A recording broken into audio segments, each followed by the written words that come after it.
want to support the platform just in case anything like this happens again, you can do it by way of PayPal, Patreon, Cash App, and also by the Anchor. And you can also further support the platform by way of going to the Teespring store or the shoe store that is located in the comment section below.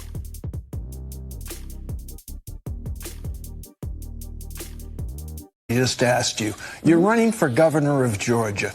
I would assume, maybe incorrectly, but while abortion is an issue, it nowhere reaches the level of interest of voters in terms of the cost of gas, food, bread, milk, things like that. What can a governor, what could you do as governor to alleviate the concerns of Georgia voters about those livability, daily, hourly issues that they're confronted with?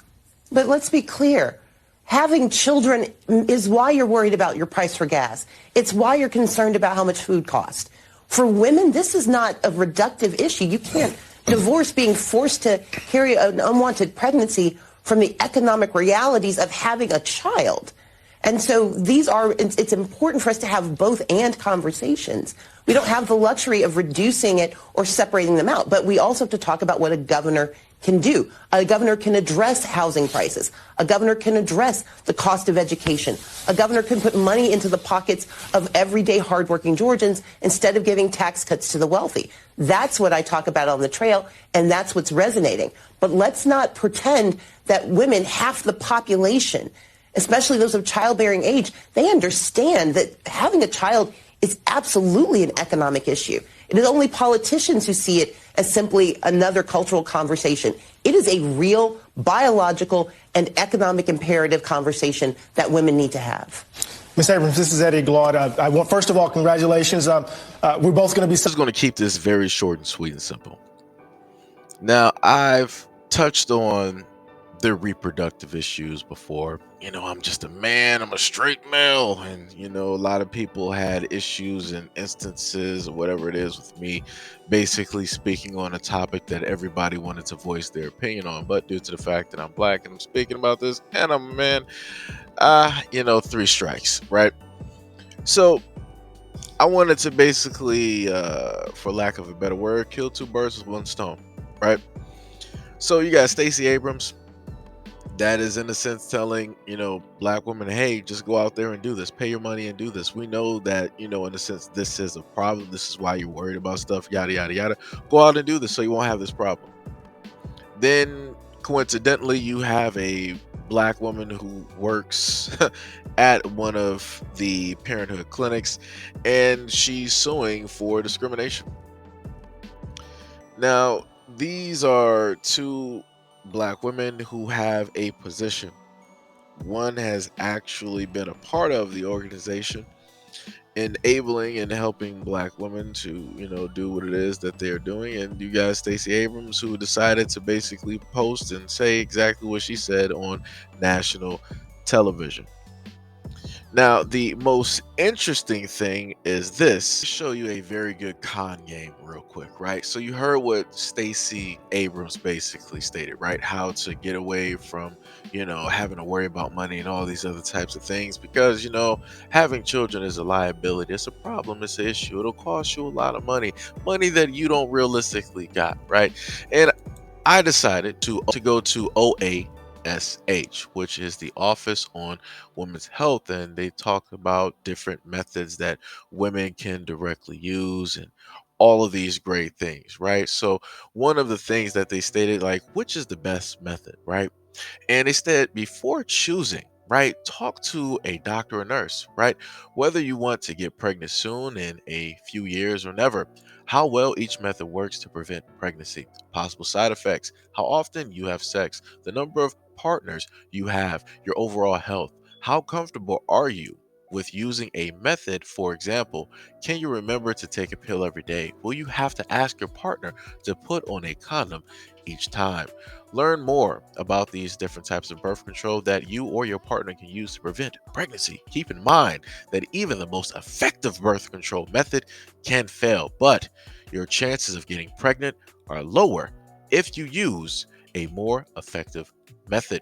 Now let's go to the other side, right? They say, what are the different types of birth control? Women can choose from many different types of birth control methods. These include, in order of the most effective to least effective at preventing pregnancy: female and male sterilization, birth control that prevents pregnancy for the rest of your life through surgery or medical procedure; long acting reversible contraceptives, or LARC methods, right?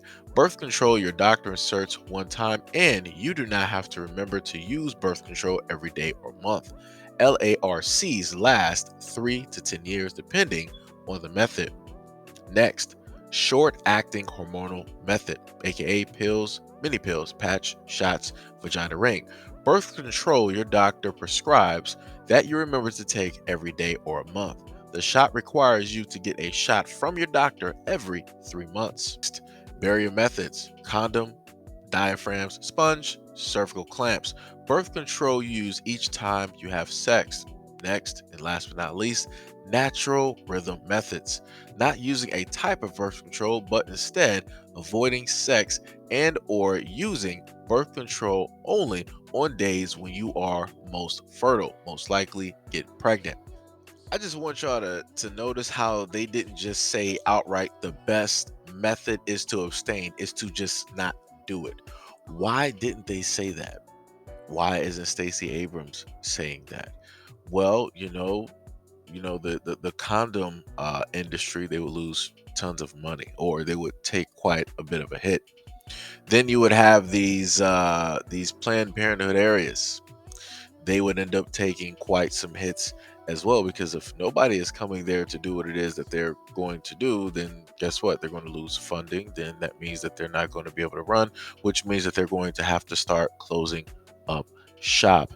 And then the pharmaceutical industries, they would end up losing a lot of money because of all of the expensive medications and chemicals that they throw directly into a woman's body, because hey, people don't want to abstain in order not to deal with certain consequences for the actions that they decide to take. Like I said before, all of this is one big game for a multitude of reasons, right? Number one, this is used to control the population of black people. Number two, this is yet again another way to control the population of black people. And number three, this is yet again another way for these industries to keep being able to make money directly off of black women, by black women selling this to black women and telling them, hey, come here, bring your bodies here. It's your body, your choice. Come over here. Do whatever you want to do. Do it 12 times, do it 8 times, do it 19 times. It doesn't matter. It's your body, your choice. Go ahead and do it. But the main thing that I keep stating, why is nobody talking about abstaining? How come nobody's bringing up the fact that even if you have, birth control, you can still get an STD? STD rates are pretty high. I'm not sure if people actually understand society at this moment in time, where you have an overwhelming amount of people that like to go out here and dibble and dabble without protection. And a lot of women are allowing this because they quote unquote trust these guys, right? They have that type of bond, right, that they don't have with that other guy or those other guys. So they're going to allow those guys to insert themselves freely without any type of protection. And people wonder why the STD rate is so high. This is why. Because you have a lot of women that will sit up there and state that, oh, you can sit up there and do this and that. I'm on birth control. What does that have to do with your health?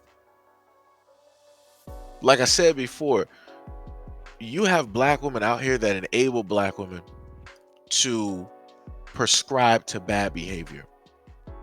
And that's, in a sense, that's from just my perspective. Just my perspective of being a guy, just my perspective.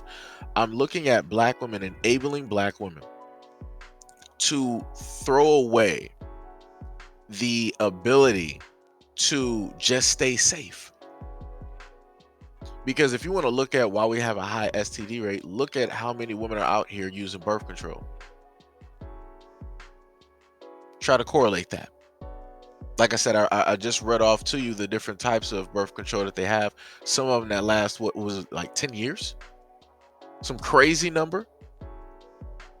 And then you have other procedures that you can, do as well. Like I said, this is 1,000% craziness. And the main thing I keep telling black women is like, y'all getting played. The main people that you look up to, the main people that you voted for, they are playing you at this moment in time. The same people playing you are the same ones that played you earlier on when, the voting yet again took place. And people, like I said before, people wanted to say a whole bunch of stuff towards me and yada, yada, yada. But where are those people at right now? Dead silent. They're hoping for the second coming of Christ at this moment in time because they can't deal with what it is that they put directly in office. Like I said, I don't got no dog in this race. I told black people specifically, it's like, yo, y'all might as well just like sit this out, because regardless of whatever takes place, they're still going to put somebody in office, because you got the popular vote and then you got the electoral colleges. The electoral colleges had to be the one people for the people that voted, regardless of whatever else noise that was directly out there.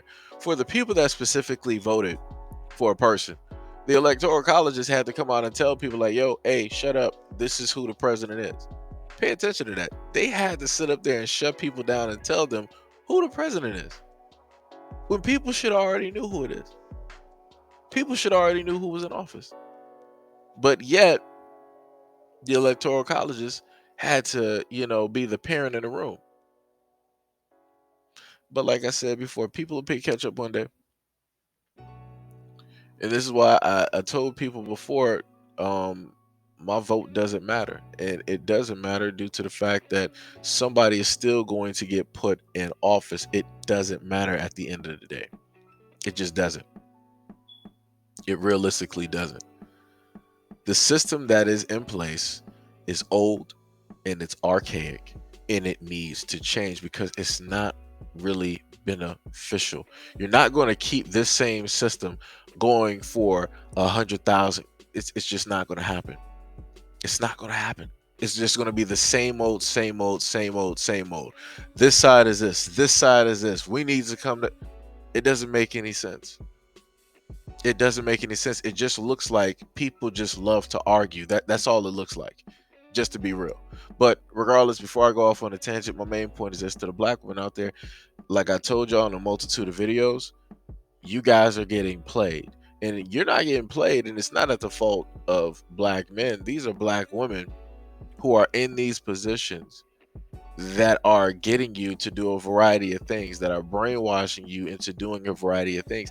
And they're doing it due to the fact that y'all look alike under that whole flag of camaraderie and the sisterhood and support one another and all this other type of crap.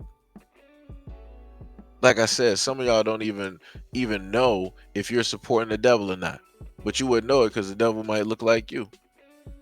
Last time I checked, the devil can come in many different clothes, many different sizes, many different faces, many different bodies. So I had to, expound upon that, because you'll have some people out there that'll be like, oh, look at what Seiji is saying. He called black women the devil. No, I said the devil can come in many forms.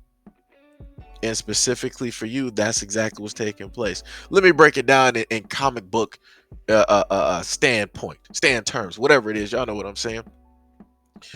People basically state everybody should know who Galactus is, right? So in the image that you see before you is Galactus in the background, Marvel character, in a sense, for all intents and purposes, he's a god, right? And people have stated that due to the fact of Galactus's actual form, Galactus, in a sense, reflects whatever the civilization or the beings actually looks like. So if Asgardians were to look at Galactus, then he would look like an Asgardian. If humans look at Galactus, then he's going to look human. If people from, let's say that look like the Hulk, right? If Hulk looks like Galactus, he's going to look like, right, the Hulk, a reflection directly of that. And this is basically what I mean. The devil can, in a sense, come in any form. It can masquerade as, in a sense, anybody at any time. And the main thing that I'm telling black women is that you obviously have the devil masquerading as you, but you can't tell the difference due to the fact that you want to support yourself. You want that camaraderie. You want that sisterhood because of the depression, the loneliness, the anger, the jadedness that you feel. Because of all of these emotions that you feel, you are willing to attach yourself and to go along with something that is not necessarily even beneficial for you. Like I said, excuse the slip ups. It's about 3 something in the morning right now. But like I said before, black women, I don't know what y'all gonna do. I really don't. Like I said, it's only so many times that somebody can ring the bell or somebody can knock on the door and really try to get the point across before they realistically and inevitably start not to care. So hopefully sooner rather than later, y'all will wake up and y'all will understand the game that is being played directly on you and is being played by way of your emotions. They're not using, in a sense, your mind. They're not using your intelligence. They're overriding all of that by your strength and also your weakness, which is your emotions. Because they know if they can rile you up, they know that if they can get some tears, that they can get you invested somehow, some way, that they can sway the narrative, that they can control the sea, and that they can push and pull you and make you do whatever it is that they want you to do.